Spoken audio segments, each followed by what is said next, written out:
Good morning class. अभी हमने last class में जो भी हमने डेरिवेशन किया था वो क्या था कि सेकंड ऑर्डर रिएक्शन के लिए जो इंटीग्रल मेथड से रिलेशनशिप आती है कन्वर्जन या आप कहिए कॉन्सेंट्रेशन में with respect to time. Similarly वही पैटर्न आज हम जो आज की क्लास में करेंगे वो थर्ड ऑर्डर रिएक्शन के लिए करेंगे। अब जैसे मैंने आप लोगों को लास्ट क्लास में बताया था कि सेकंड ऑर्डर रिएक्शन दो तरीके से हम उसे लिख सकते हैं कि टू डिफरेंट रिएक्टेंट्स का 1 मोल यूज होकर प्रोडक्ट फॉर्म कर रहा है, या फिर एक सिंगल रिएक्टेंट ही A है जैसे उसके 2 मोल्स यूज हो रहे हैं टू मेक अ प्रोडक्ट। तो इसी तरीके से अगर हम थर्ड ऑर्डर की बात कर रहे हैं, थर्ड ऑर्डर रिएक्शन की, तो थर्ड ऑर्डर रिएक्शन तो कई तरीके से हो सकती है कि हमारे पास 3 डिफरेंट रिएक्टेंट हैं, like A plus B plus D is giving a product P। या फिर ऐसे भी हो सकती है कि हमारे पास एक ही रिएक्टेंट, चाहे A ले लो, चाहे B, चाहे D, उसके 3 मोल्स यूज होकर प्रोडक्ट फॉर्म करते हैं P। बहुत टाइप हो सकते हैं थर्ड ऑर्डर के। या फिर ऐसा हो सकता है कि एक रिएक्टेंट के 2 मोल और अलग रिएक्टेंट के एक ही मोल, इसमें भी 1 + 2 = 3 is giving a product P। तो मेनली हम ब्रॉडली इस 3 तरीके की रिएक्शन को थर्ड ऑर्डर रिएक्शन कह सकते हैं। अच्छा, एक बात और बात क्लियरली मैं आपको बताना चाहूँगी कि हम जो भी बात कर रहे थे वो मैंने पहले भी क्लियर किया, बट फिर भी एक बार से रिवाइंड कराना चाहती हूँ कि एलिमेंट एक तो रिएक्शन होमोजीनियस है, कांस्टेंट वॉल्यूम में हो रही है, और तीसरा वो एलिमेंट्री है, तभी स्टोइकियोमेट्री जो से ही जो रेट ऑफ रिएक्शन है वो स्टोइकियोमेट्री के करस्पॉन्डिंग है। अगर यही रिएक्शन नॉन एलिमेंट्री होगी तो जरूरी नहीं है ना कि -RA जो रेट ऑफ रिएक्शन है वो कॉन्सेंट्रेशन की पावर 3 ही हो, पर एलिमेंट्री रिएक्शंस में ही ये होता है कि जो हमारा रेट ऑफ रिएक्शन होता है वो करस्पॉन्ड होता है जो स्टोइकियोमेट्री होती है रिएक्शन। तो ये बात आपको अपने माइंड में हमेशा क्लियर रखिएगा कि हम जो भी डेरिवेशंस कर रहे हैं वो इरिवर्सिबल रिएक्शंस के लिए अभी जो कर रहे हैं irreversible homogeneous and elementary reactions के लिए ही कर रहे हैं। तो अब बात आते हैं थर्ड ऑर्डर रिएक्शन के लिए डेरिवेशन। तो सबसे पहले हम जो केस लेंगे वो कौन सा केस लेंगे? A + B + D is giving a product P, मतलब 3 डिफरेंट रिएक्टेंट्स हैं जो यूज हो रहे हैं रिएक्शंस में और हम उन तीनों के एक मोल यूज कर रहे हैं। तो अगर हम ये अज्यूम कर लें A की जो इनिशियल कॉन्सेंट्रेशन है दैट इज Ca0, B की जो है दैट इज Cb0 और D की जो है वो Cd0। ये इनिशियल कॉन्सेंट्रेशन है। हमेशा A को एक लिमिटिंग रिएक्टेंट ले रहे हैं तो कन्वर्जन भी A के रिस्पेक्ट में ही होगा इस रिएक्शन का। कन्वर्जन मैंने आपको क्लियर किया था क्या है, वो हमेशा याद रखिएगा। तो हम मान लेते हैं कि A is limiting reactant, assume कर रहे हैं तो इस रिएक्शन का जो कन्वर्जन है दैट इज X से, और जो इस रिएक्शन का रेट कांस्टेंट है वो K। ठीक है, वही सेम पैटर्न है जैसे हमने last first order second order reactions के लिए किया था। तो ये हो गया हमारा, ये तो हमने मान लिया। अब अगर हम इसके लिए रेट ऑफ रिएक्शन लिखें इस रिएक्शन की तो कैसे लिखेंगे? -RA = K Ca Cb Cd। ये जो कॉन्सेंट्रेशन है वो क्या है? वो किसी टाइम t पे है, ऐसा हमने अज्यूम कर लिया।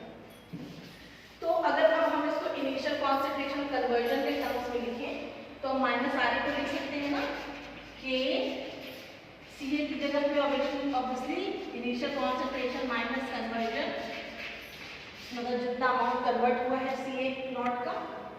Cb की जगह पे हम इनिशियल कॉन्सेंट्रेशन तो Cb0 है, पर ये मैंने आप लोगों को कल भी क्लियर किया था कि कन्वर्जन जो है, जो जितना मोल्स A के यूज हो रहे हैं उतना ही मोल B के और उतना ही D के ही कन्वर्ट होके एक प्रोडक्ट को फॉर्म कर रहे हैं। तो Cb0 - Ca0 X से, और Cd की जगह पर हम लिख सकते हैं Cd0 - Ca0 X। ठीक है, बहुत क्लियर है। सेम अगर हम तीनों ही उससे एक्सप्रेशन से Ca0 को कॉमन करें तो Ca0 क्यूब, यहाँ से Ca0 कॉमन, यहाँ से कॉमन और वहाँ से कॉमन, तो यहाँ पे तो क्या बचेगा 1 - X से। सेकेंडली वहाँ पे बचेगा Cb0 अपॉन Ca0 - X से एंड Cd0 अपॉन Ca0 - ठीक है, ये आ गया आपका एक्सप्रेशन। नाउ हम अज्यूम ये चीज कर लें कि अज्यूमिंग हम ये अज्यूम कर रहे हैं कि Cb0 upon Ca0 is equal to M and Cd0 upon Ca0 is equal to M।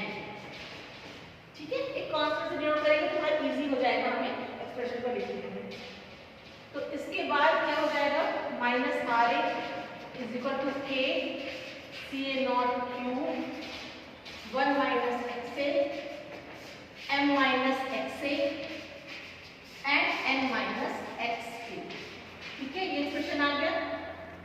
Bar bar revision, हम आर की जगह पे अगर हमें XA के टर्म्स में लिखना तो हम क्या लिख सकते हैं, CA0 dXA अपॉन dt होता है ना, माइनस DCA अपॉन dt, तो DCA माइनस DCA क्या होता है, CA0 dXA।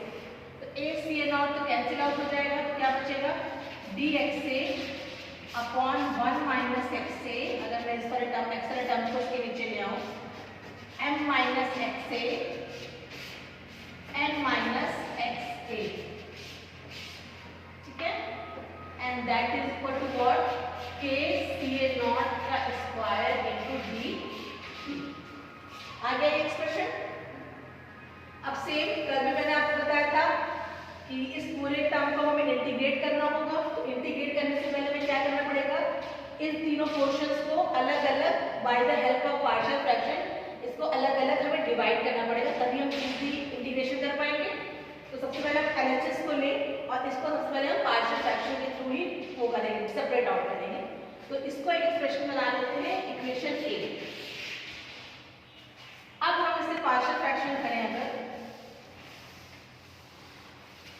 LHS को आप केवल लीजिए कि 1 upon 1 minus XA m minus XA n minus XA and that is equal to what, A upon 1 minus XA plus B upon n minus XA plus C upon n minus XA। Clear?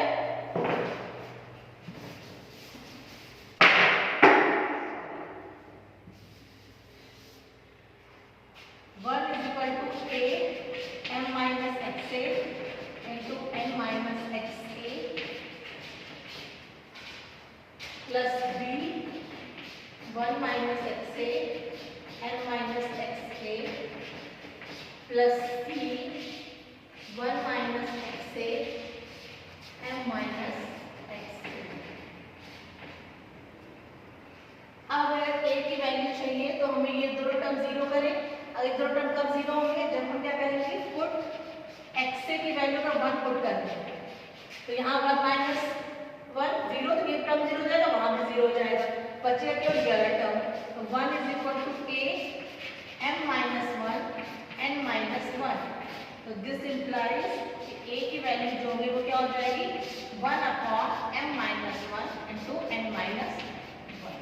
Clear, a की value ये आ गई। Similarly अगर हमें b की value चाहिए तो हम ये दोनों टर्म जीरो कर दें। ये दोनों टर्म कब जीरो होंगे, जब हम XA की वैल्यू m पुट कर दें, तो ये भी जीरो हो जाएगा, वो भी जीरो हो जाएगा। तो अगर हम put XA is equal to m, तो ये टर्म जीरो, वो टर्म जीरो, बचेगा केवल b वाला। तो 1 इज इक्वल टू क्या हो जाएगा, b 1 minus m n minus m। तो ये क्या आ जाएगा, b की वैल्यू क्या आ गई, माइनस अगर कर दें 1 अपॉन m माइनस 1, ये कर दें। और अगर इसको भी मैं उल्टा कर दूं, m माइनस n कर दूं, तो माइनस माइनस प्लस हो जाएगा, b आ जाएगा m माइनस n। ठीक है, क्लियर हो गया, ये हो गई b की वैल्यू। अब अगर c की वैल्यू चाहिए, सिमिलरली अगर हम पुट करें c के लिए, हमें ये दोनों टर्म जीरो करने हैं, तो XA n रख दें, तो दोनों टर्म जीरो हो जाएंगे। XA is equal to n, तो this implies 1 is equal to ये दोनों term zero, c 1 minus n n minus n। तो this implies c is equal to 1 upon n minus 1। अगर इसे उल्टा कर दें तो माइनस आ जाएगा, इनटू m माइनस n। तो हमें a b c तीनों की वैल्यू आ गई, मतलब हमारा लेफ्ट हैंड साइड अलग अलग सेपरेट हो गया। तो अब जब हमारे क्वेश्चन नंबर 8 थी, वहां पे हम ये वैल्यूज लिख सकते हैं ना,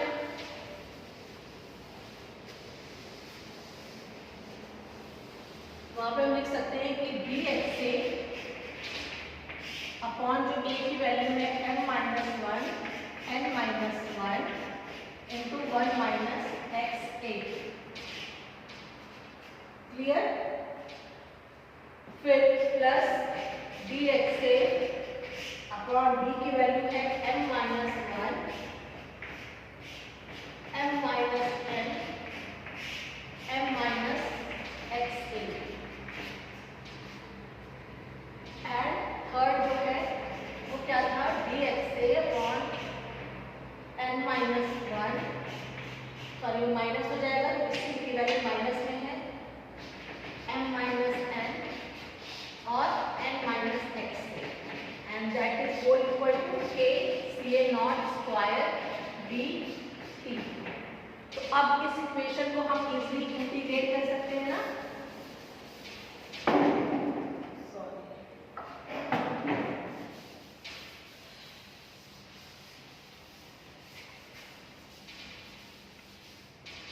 तो हम इस इक्वेशन को अगर इजीली वही सिंपल 0 से x a की लिमिट हो जाएगी कन्वर्जन के लिए, हर जगह वही सेम 0 से x a 0 से x a एंड यहाँ पे t के साथ लिमिट हो जाएगी 0 से t। तो यहाँ पे तो ऑब्वियसली ये चीज कोई कांस्टेंट है तो हमेशा कॉमन ही रहेगी 1 अपॉन n माइनस 1 और इसका क्या हो जाएगा minus ln 1 minus x a 0 से x a प्लस यहाँ पे भी ये चीज common m minus 1 n minus n, ठीक है। और यहाँ पे भी इसका क्या हो जाएगा minus ln m minus x a 0 से x a minus 1 upon n minus 1 common n minus n और वहाँ पे हो जाएगा minus ln n minus x a और लिमिट क्या हो जाएगी 0 से x a और is equal to k c a naught square, obviously dt का integration is t and limit is 0 से t। अब फाइनली हमारे पास क्या आ जाएगा 1 upon m minus 1 n minus 1, यहाँ पे आप लिमिट पुट करेंगे तो बचेगा केवल कितना माइनस ln 1 माइनस एक्स ए 0 से तो कुछ होगा नहीं, ठीक है। यहाँ पे आप लिमिट पुट करोगे तो क्या जाएगा 1 upon m minus 1 m minus n और यहाँ पे अगर आप वैल्यू रखोगे तो minus ln m minus x a और minus minus plus ln of m, ठीक है ना। सिमिलरली नीचे minus 1 upon n minus 1 m minus n और यहाँ पे आप रखोगे तो आ जाएगा minus ln n minus x a and minus minus plus ln n और this that is equal to k c a naught square t। हो गया, ये आपका एक्सप्रेशन आ जाएगा। अब इसको आप अपने तरीके से मॉडरेट कर सकते हो। कैसे मॉडरेट करोगे, थोड़ा सा अगर इसको कंप्रेस करके कंप्राइज करके छोटा सा और फॉर्मुलेट करना है तो ऐसे भी लिख सकते हैं हम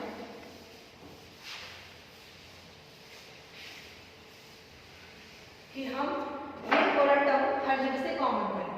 तो हम क्या कॉमन करेंगे m minus 1 n minus 1 and m minus n।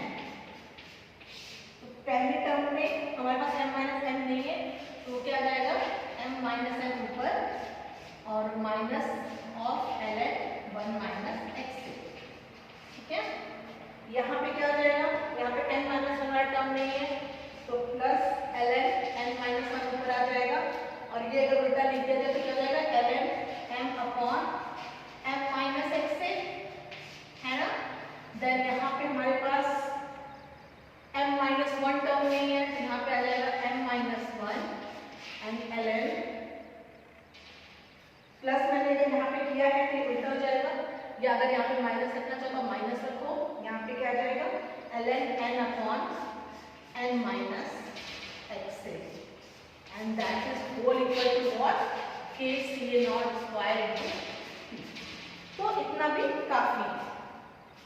तो एक थर्ड ऑर्डर रिएक्शन जिसमें 3 डिफरेंट रिएक्टेंट्स यूज हो रहे हैं उसमें जो रिलेशन आता है कन्वर्जन और टाइम के बीच वो कुछ इस तरीके से होता है।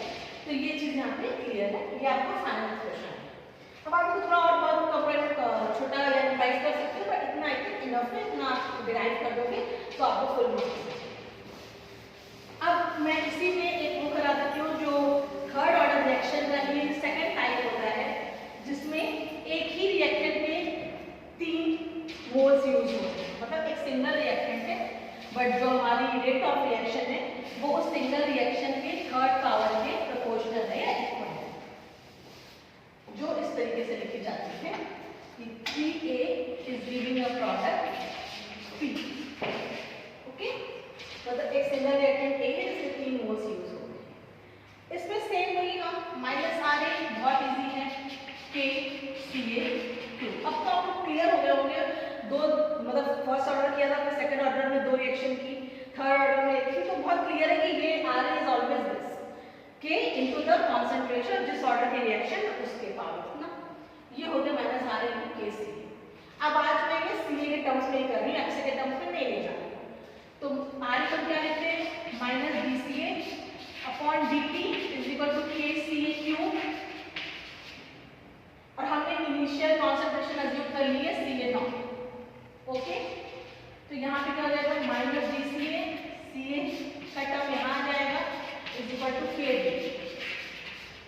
अब अगर मुझे इस इक्वेशन को इंटीग्रेट करना हो तो t की तो हमेशा लिमिट 0 से t है, इसकी लिमिट क्या होगी, XA की लिमिट 0 से XA होती थी, क्योंकि कन्वर्जन जो है वो इनिशियली तो 0 रहा होगा, कुछ टाइम के बाद शुरू हुआ, बट कॉन्सेंट्रेशन की लिमिट 0 से नहीं शुरू होगी, क्योंकि कॉन्सेंट्रेशन हमेशा हम इनिशियली कुछ अमाउंट लेके चल रहे हैं, तो कॉन्सेंट्रेशन की लिमिट क्या होगी, हमेशा इनिशियल कॉन्सेंट्रेशन टू वो कॉन्सेंट्रेशन जो उस टाइम t पे है, तो CA0 से लेकर C।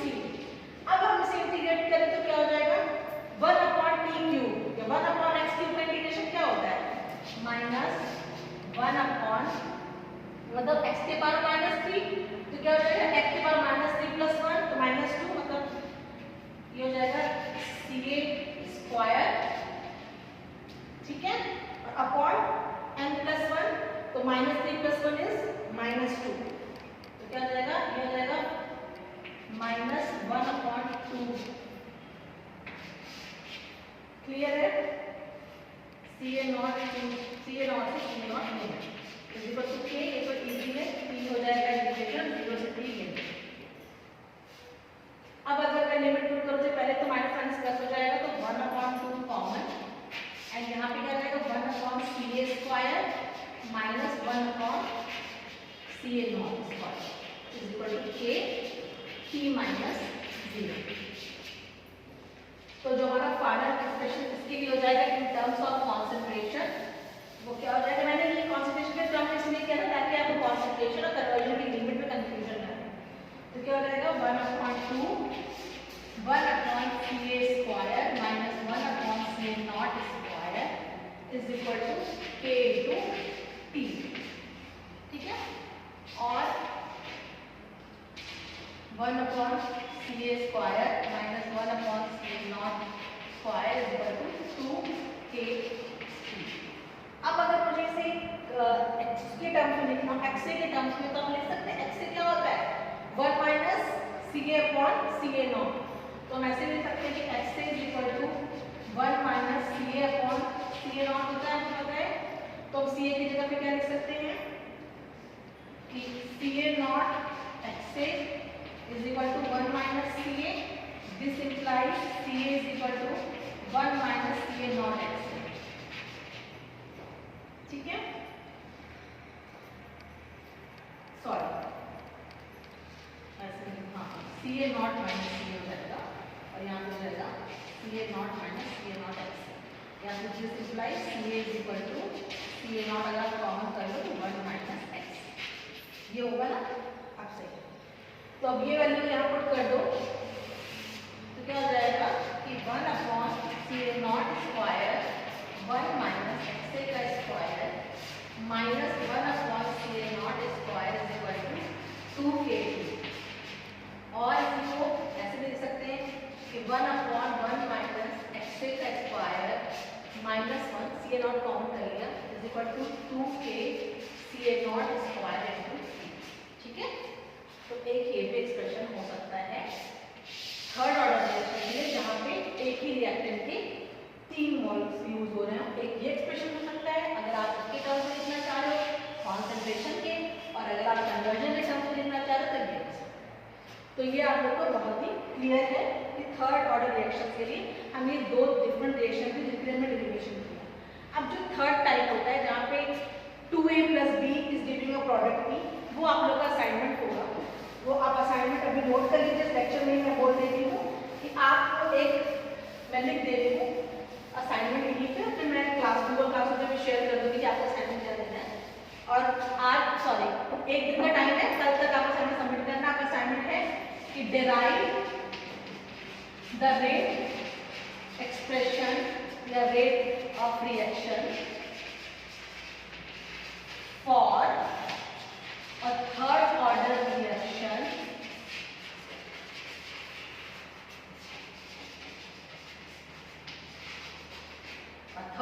कैसी है 2a + b is giving a product p। इस टाइप की रिएक्शन के लिए आपको एक रेट ऑफ रिएक्शन डिराइव करना है, ये आपका